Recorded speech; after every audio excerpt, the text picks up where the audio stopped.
Nothing to see here. On Sunday, mountain biker Rab Wardell won the Scottish cross-country championship, the national championship. On Monday, the champ went on BBC Scotland to talk about his victory. Talk me through it then. How do you contend with 3 punctures in a race like this and go on to lift the gold medal? Unfortunately, I'm probably a little bit too well practiced in managing punctures, but no, it was.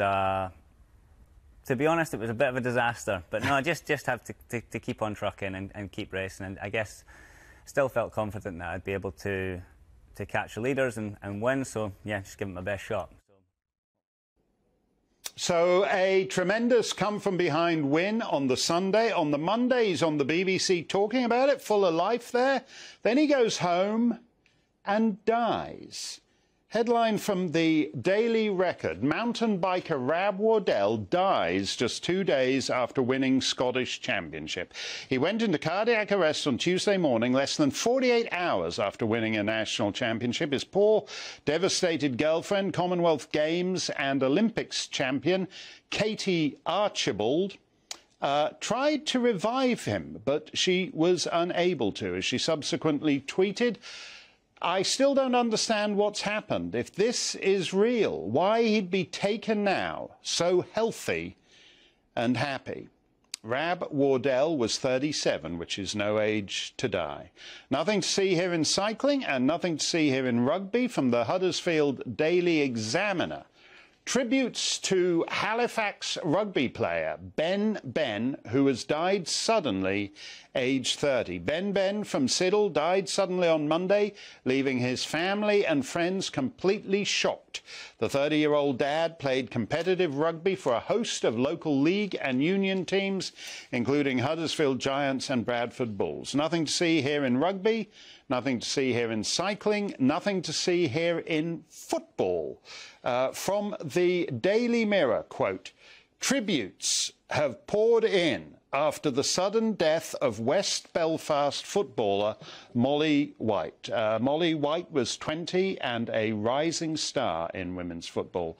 Nothing to see here in boxing. Also from the Belfast Telegraph, a young boxer who passed away suddenly had an infectious smile and kind-hearted nature, his West Belfast club said. St Michael's Boxing Club led tributes to 19-year-old Dominic Oscar after his death last Thursday. Nothing to see here in cycling, rugby, football, boxing. 37 years old, 30 years old, 20 years old, 19. Fit, healthy, in the peak of condition, and dead. But nothing to see here. A few months ago, I thought there might be something to see here in all these sportsmen suddenly dying, and I'm being investigated by Ofcom over it, so I certainly wouldn't want to make that mistake again.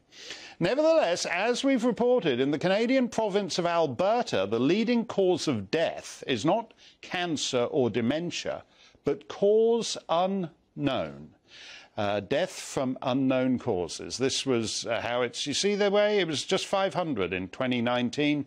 2 years later, it's 3,500. Cause unknown is now spreading to other provinces, including my own native sod, Ontario. On Saturday, Ria Vernort from Hamilton was jet skiing on Lake Ontario with old friends she hadn't seen since the COVID came along.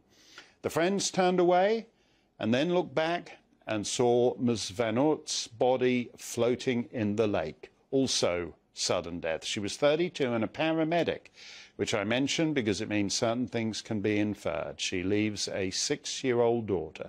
OK, let's move from the case studies to the big picture. Here is a table from a new report. I expect you're wondering who it's by, some crazy far-right QAnon conspiracy theorist? No, it's the US Society of Actuaries. An actuary, for the benefit of you Twitter trolls, is a person who calculates insurance risk. And if you don't do that accurately, you wind up paying out a lot more money than you ever intended to. So let's look at table 5.7 from the Society of Actuaries, showing excess deaths in America broken down by age. Focus on that red bit. We'll come to that in a minute. At the left-hand side of the table from 2020, the spring and summer of COVID, It's not good. You can see excess deaths of 15 and 16%. Thank goodness all those vaccines came along, eh? But then look at the third quarter of 2021. Twice as many dead 35 to 44-year-olds as there should be.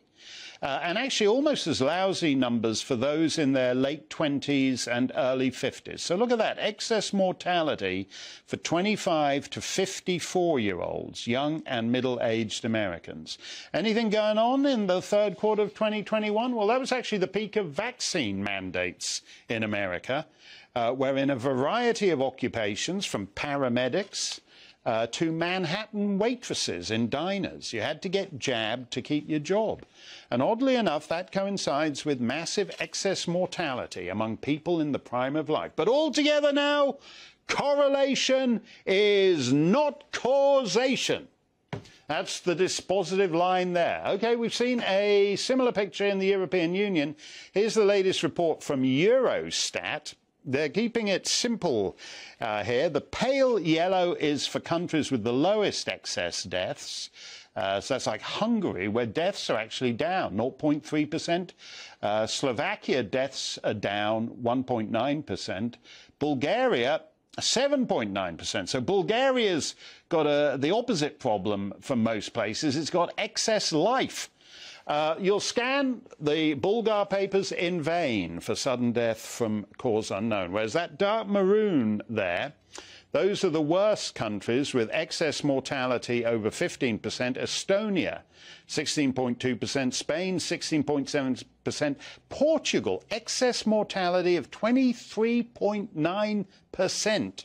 More dead bodies than usual. Tell you what, just for fun, boys and girls, let's also take a look at vaccination rates in Europe.